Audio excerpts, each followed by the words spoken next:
우리 마태복음 27장 11절에서 26절까지 우리 교대로 번갈아 가면서 한 절씩 말씀을 읽어보도록 하겠습니다. 제가 먼저 27장 11절 읽겠습니다.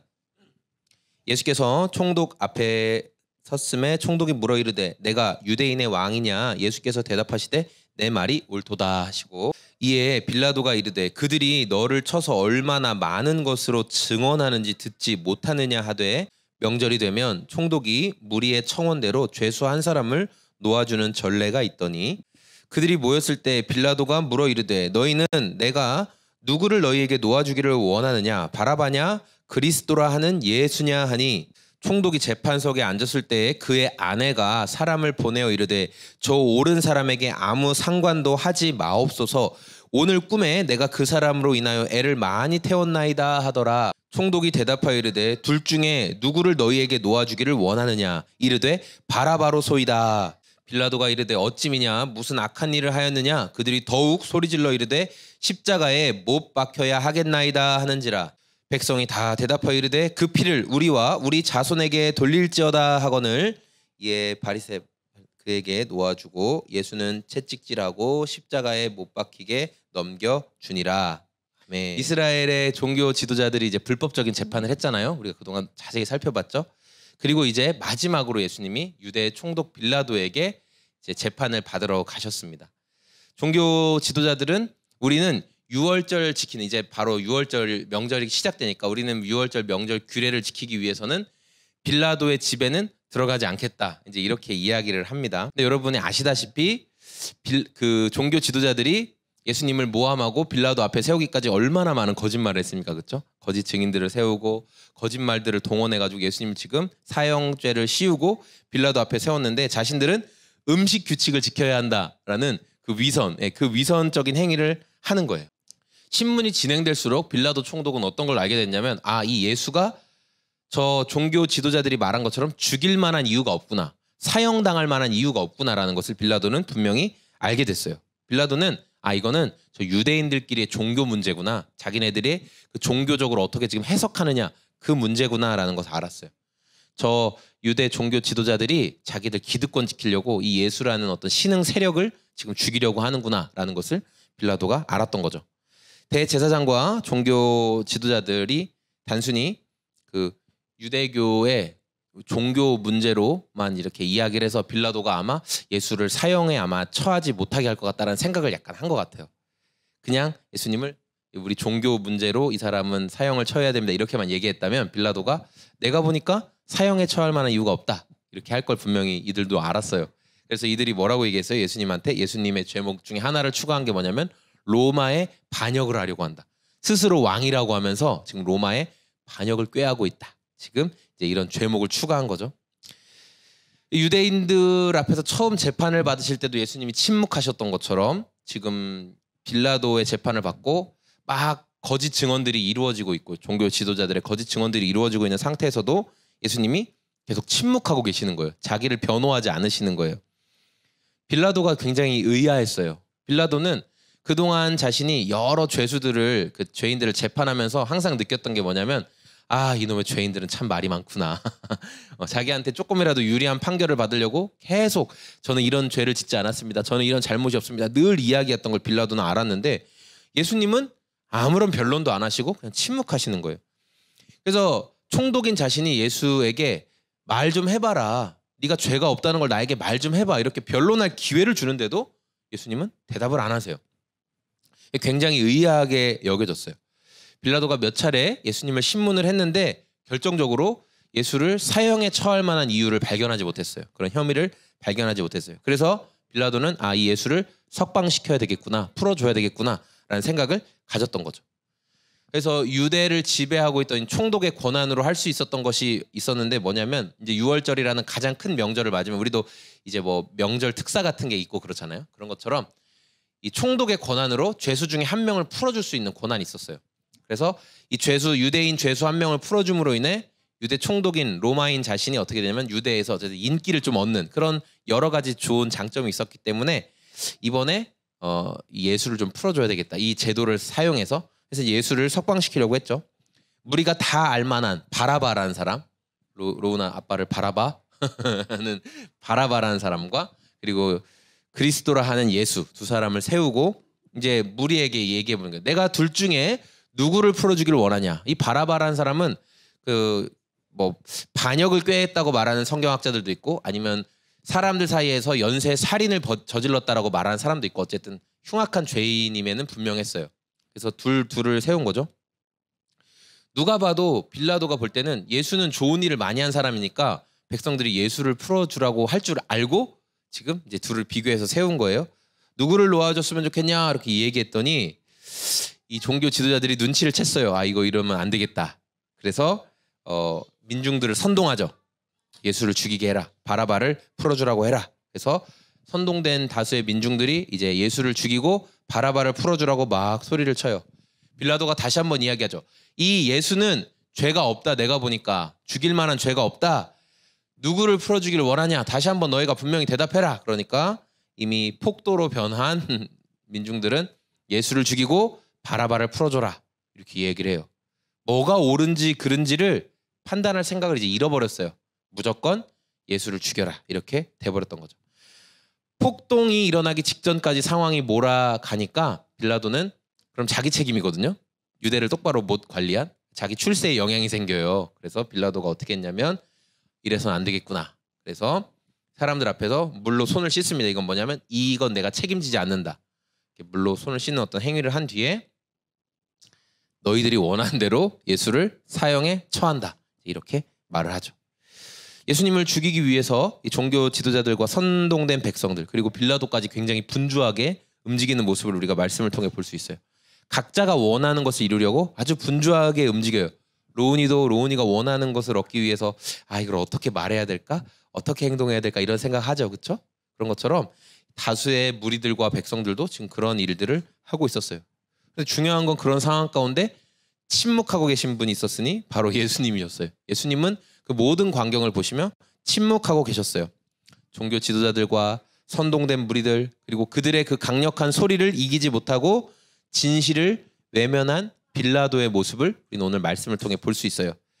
세상의 소리, 세상의 이 분주한 소리에 마음이 흔들리는 죄인의 모습이 바로 우리의 모습인 거예요. 이게 바로 성경에 나타난 우리의 모습이에요. 세상은 온통 난리를 치는데도 예수님은 지금 침묵하고 계십니다. 왜냐하면 예수님은 세상의 소리에 흔들리지 않기 때문에 그래요. 예수님은 세상의 소리에 귀 기울이시는 분이 아니에요. 성도는 이 예수님처럼 세상의 소리에 흔들리는 사람이 아니라는 거예요. 성도는 예수님을 따라갈 때 침묵 가운데 주님이 걸어가신 길, 주님이 보여주신 길을 따르는 것이 바로 성도의 삶이다라는 것을 우리가 말씀을 통해 알 수 있습니다. 저는 오늘 절기상으로는 부활주일이지만 빌라도 앞에서 재판받으시는 예수님의 이 침묵하시는 모습을 통해서 우리가 인간의 죄 문제를 해결하시려고 오신 예수님의 이 모습 그리고 부당한 판결에도 침묵하시고 또 사랑으로 섬기시는 예수님의 모습을 한번 좀 나누려고 합니다. 먼저 빌라도의 이 재판정에서 볼 수 있는 첫 번째 모습은 뭐냐면 빌라도가 애쓰는 모습, 인간적인 애쓰는 모습을 발견할 수 있다는 거예요. 우리 11절 말씀인데요. 빌라도가 종교 지도자들에게 끌려온 예수님을 이제 신문하기 시작했죠. 종교 지도자들은 이미 예수님한테 무슨 판결을 내렸어요? 예수님이 죄목을 뭐라고 했어요? 사형, 사형, 죽어야 된다라고 이미 판결을 내렸어요. 그래서 빌라도 총독에게 고소하면서 뭐라고 했냐면 이 사람은 유대 법으로도 사형이고 또 로마 체제 혁명을 일으키려고 했으니까 로마 법으로 의해도 사형을 시켜야 됩니다. 이런 식으로 예수님을 고발한 거예요. 빌라도가 종교 지도자들의 고발을 듣고 예수님을 향해서 물어보죠. 당신이 유대인의 왕입니까? 네가 유대인의 왕이냐라고 물어봐요. 그 말뜻은 뭐냐면 당신이 정말 로마 체제를 부정하고 스스로 왕이라고 했느냐? 독립을 준비하고 있느냐? 이렇게 물어본 거예요. 그러니까 예수님이 뭐라고 얘기했냐면 그렇다 이렇게 대답하세요. 그러니까 말씀만 보면 예수님이 정말 혁명을 준비하셨나? 우리가 이렇게 이해를 할 수 있는데 똑같은 내용을 기록하고 있는 요한복음에 이 말씀이 있어요. 요한복음에 예수님이 신문 받으시는 구체적인 장면인데 18장 36절에 이런 말씀이 있어요. 예수께서 대답하시되 내 나라는 이 세상에 속한 것이 아니니라. 만일 내 나라가 이 세상에 속한 것이었더라면 내 종들이 싸워 나로 유대인들에게 넘겨지지 않게 하였으리라. 이제 내 나라는 여기 속한 것이 아니다. 이 말씀을 하세요. 그러니까 예수님이 뭐라고 말씀하시냐면 그렇다. 내가 왕이다. 이렇게 하신 말씀은 종교 지도자들이 이야기한 것처럼 나는 혁명을 일으키는 왕이다. 그런 의미가 아닙니다. 예수님은 내 나라는 이 땅에 속하지 않았다. 내 나라가 이 땅에 속해 있었다면 내가 너희에게 잡혀올 일도 없다. 내 종들이 벌써 다 끝냈을 거다. 지금 이렇게 말씀을 하시는 거예요. 종교 지도자들은 예수님이 스스로 유대인의 왕이 돼서 로마의 혁명을 일으킬 준비를 하고 있다고 거짓말했지만 예수님은 내 나라는 분명히 이 땅에 속한 것이 아니다라고 말씀하셨어요. 네. 빌라도는 종교 지도자들이 예수님을 고발한 내용이 이거 보니까 종교적인 내용이구나라는 것을 이제 확실하게 된 거예요. 예수 스스로 진짜 자기가 왕이라고 말한 게 아니구나라는 것을 알게 되었던 거죠. 그래서 빌라도는 예수님이 사형받을 만한 죄가 없다라는 것을 알았고 예수님을 놓아주기 위해 한 가지 방법을 사용하죠. 그게 이제 15절 말씀에 나오는 거예요. 명절이 되면 총독이 무리의 청원대로 죄수한 사람을 놓아주는 전례가 있더니. 그러니까 유대인들의 가장 큰 명절인 6월절에 죄수를 풀어주는 거예요. 그러면 로마의 총독은 유대인들의 환심을 얻을 수가 있거든요. 좋잖아요. 이렇게 죄수 풀어주면. 자, 16절과 17절 말씀도 한번 볼까요? 그때 바라바라 하는 유명한 죄수가 있었는데 그들이 모였을 때 빌라도가 물어 이르되 너희는 내가 누구를 너희에게 놓아주기를 원하느냐? 바라바냐? 그리스도라 하는 예수냐? 하니 빌라도가 총독은 유대인들이 다 알만한 죄수인 바라바를 앞에 세웠어요. 유대인들이 다 알아요, 이 사람. 그리고 예수님을 같이 세우고 누구를 놓아주면 좋겠냐? 이렇게 무리에게 물어봤죠. 그래서 18절 말씀에 보니까 빌라도는 유대인 지도자들이 예수를 시기하여 자기에게 넘겨준 것을 알고 있었다. 이렇게 기록되어 있어요. 빌라도가 볼 때 지금 저 유대 종교 지도자들이 예수님을 죽이려고 하는 이유는 질투가 나서 그래. 질투가. 예수가 너무 인기를 많이 얻으니까. 이걸 간파하고 있었던 거예요. 본질을 알았던 거죠. 그래서 예수님 종교 지도자들한테 예수를 어떻게 하면 좋겠습니까? 라고 물으면 당연히 죽여야 한다는 걸 알았기 때문에 함께 있는 많이 몰려있는 그 사람들에게 예수의 처분을 물어보는 거예요. 빌라도는 예수님이 예루살렘 성에 들어오실 때 그리고 그동안에 예수님께서 행하셨던 행적을 분명히 알고 있었을 거예요. 왜냐하면 유대의 총독이었기 때문에 그의 눈과 귀가 되는 정보원들이 이스라엘 곳곳에 되게 많았겠죠. 총독에게 다 알려주니까. 그래서 예수라는 사람에 대해서 분명히 아마 관심 깊게 보고 있었을 거예요. 저자는 어떤 자인가? 왜 인기를 저렇게 많이 얻고 있나? 분명히 소식을 저는 접했을 것이라고 생각을 해요. 그래서 6월절에 예수님이 이제 그 어린 나귀를 타고 예루살렘 성에 들어오실 때 사람들이 어떻게 했죠? 호산나 환호하면서 엄청 좋아했잖아요. 다 알고 있었다고요. 빌라도는 그런 것을. 그러니까 이 군중들에게 예수의 처분을 물어보면 분명히 살려줘야 된다 이렇게 말할 거라고 자기는 기대를 한 거예요. 그래서 범죄자 바라바와 예수님을 세우고 자 누구를 풀어줄까 이렇게 얘기를 했는데 빌라도의 예상과 지금 다른 일이 벌어지고 있어요. 제사장들에게 무리들이 선동을 당해가지고 하는 말이 예수를 죽여야 된다 이렇게 말하고 있어요. 빌라도는 사람들의 외치는 소리가 두려워서 결국 진실을 외면하는 선택을 하게 되는 거죠. 애는 썼지만 진실을 외면하는 선택을 결국 하고 만 거예요. 두 번째 또 빌라도의 재판장에서 볼 수 있는 모습은 뭐냐면 어리석은 민심의 모습. 민심이라는 게 참 어리석을 수 있다는 것을 볼 수 있어요. 우리 20절 말씀 빌라도가 죄인을 풀어줄 수 있는 총독의 권한을 사용하려고 해요. 그래서 둘 중에 누구를 풀어주냐 이렇게 이야기를 했어요. 종교 지도자들이 눈치가 되게 빨랐죠. 그래서 저 빌라도가 우리 생각과는 다르게 지금 예수를 풀어주려고 하는구나 라는 것을 눈치를 챘어요. 그래서 종교 지도자들이 빨리 사람들 틈으로 들어가서 손을 썼어요. 어떻게 했냐? 큰 소리로 외치는 거예요. 우리는 율법의 수호자들이다. 우리 율법으로 볼 때 저 예수는 거짓말쟁이요 사기꾼이요 하나님을 모독한 자이다. 바라바는 사람을 죽이고 또는 어떤 강도짓을 했지만 그 죄는 하나님 앞에 용서받을 수 있다. 그러나 하나님을 모독한 저 예수란 자는 이스라엘과 성전을 모독한 저 예수란 자는 용서받을 수 없는 죄를 지었다. 저런 자는 마땅히 죽어야 된다. 그러면서 사람들 사이에서 막 외치기 시작한 거예요. 그러니까 사람들 마음이 또 거기에 귀를 기울이게 되었던 거죠. 혼란을 조장하고 그래서 바라바는 풀어주고 예수는 죽여야 한다라는 여론을 조성하게 만들었어요. 우리가 뉴스나 신문 기사를 보면 종종 이런 말을 볼 수 있습니다. 어떤 판결이 내려졌는데 국민의 법 감정에 맞지 않다. 이제 이런 말들을 많이 들어보셨을 거예요. 또 민심은 천심이다. 이런 이야기를 우리가 많이 들어봤어요. 대한민국 안에서. 그런데 성경이 말씀하시는 가장 중요한 내용 뭐냐면 민심은 절대 천심이 될 수 없다는 거예요. 오늘 말씀을 봐도 알잖아요. 그렇죠? 법이라는 것은 법을 우리가 감정적으로 이야기하고 감정이라고 법을 대하는 건 법을 모욕하는 행위예요.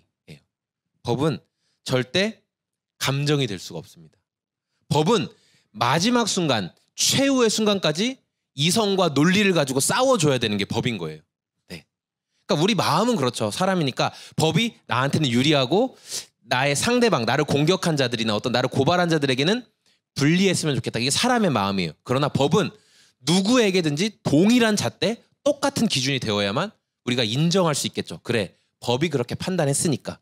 근데 그게 안 되면 이제 각자의 감정으로 법을 이해하게 되는 거죠. 그러면 그때부터 법치가 이루어지지가 않는 거예요. 나라가 망하는 지름길이죠. 법치가 되지가 않습니다. 이제 오늘 말씀에서 나온 것처럼 법에 의한 통치. 분명히 빌라도는 예수가 죄가 없다는 걸 알았어요. 법적으로 문제가 없다는 걸 알았어요. 그럼에도 불구하고 사람들의 요구, 그러니까 민중의 요구, 민중의 법감정을 따르기 시작했더니 결국 어떻게 돼요? 바라바는 놓아주고 예수는 죽이는 이런 선동된 이스라엘의 모습을 우리가 말씀을 통해 볼 수 있죠. 그들은 소수의 종교 지도자들 때문에 옳고 그름을 판단하지 못했습니다. 예수님을 죽여야 된다라는 여론에 휩쓸려서 함께 그 일에 참여했어요. 그 일에 함께 참여한 거예요. 총독 빌라도 또한 예수님이 사형에 처할 만한 혐의가 없다라는 것을 분명히 알았어요. 제가 몇 번 신문을 해보니까 죽일 만한 죄는 없구나라는 것을 알았음에도 불구하고 이 선동된 민중의 소리가 너무 두려워서 진실에서 눈을 돌리죠. 결국 진실에서 눈을 돌립니다. 빌라도와 이 올바른 선택을 하지 못하는 대중들의 모습을 보면서 우리가 기억해야 될 건 뭐냐? 우리 성도가 진실을 외면하는 것은, 성도가 분명히 이게 진실인 줄 알면서도 외면하는 것은 무죄한 예수님께 사형을 선고하는 것처럼 우리가 해서는 안 될 일에 동조하는 행위다. 우리가 그것을 분명히 좀 알았으면 좋겠어요. 오늘 이제 말씀을 정리할 건데요. 이 눈에 가시 같던 예수님을 죽이기 위해 악으로 대표되는 종교 지도자들은 수단과 방법을 가리지 않고 움직였죠. 우리는 지난번에 아주 자세하게 살펴봤어요. 그들은 유대 총독 빌라도가 자신들이 생각한 것과는 다르게 너무 절차를 지켜서 지금 예수님을 신문하는 것을 보고 좀 이상하게 생각했어요. 아니 그냥 빨리 죽이면 되는데 왜 저렇게 신문도 자세히 하지? 또 심지어 예수에게 죄가 없다고 이야기하면서 풀어주려고 하는 걸 보고 굉장히 마음이 초조해졌어요. 왜 저러는 거야? 그러나 악은요 절대 쉽게 자신들이 사로잡은 것들을 놓아주지 않습니다. 분별하지 못하는 대중들을 선동하기 시작했고요. 그래서 빌라도가 생각한 것과는 다른 방향으로 지금 분위기가 흘러가요. 예수님을 죽이지 않으면 지금 유월절을 지키기 위해 예루살렘에 온 엄청나게 많은 인파들이 다 지금 폭동이 일어날 상황이 돼버렸어요. 결국 빌라도는 그들의 거센 요구 앞에서 진실을 외면하고 예수님을 향해 사형이다. 이렇게 사형을 언도하죠. 세상의 소리가 끊임없이 성도들을 붙잡고 흔들어댑니다. 예, 세상의 소리가 원래 그래요. 우리를 균형을 잃게 만들어요. 로우나 어제 밧줄 타고 옆으로 지나가는 거 해봤지? 밧줄 타고 지나가는 거 맞지?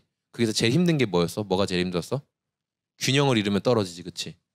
밧줄이 흔들리니까 균형 잡기가 너무너무 힘들어.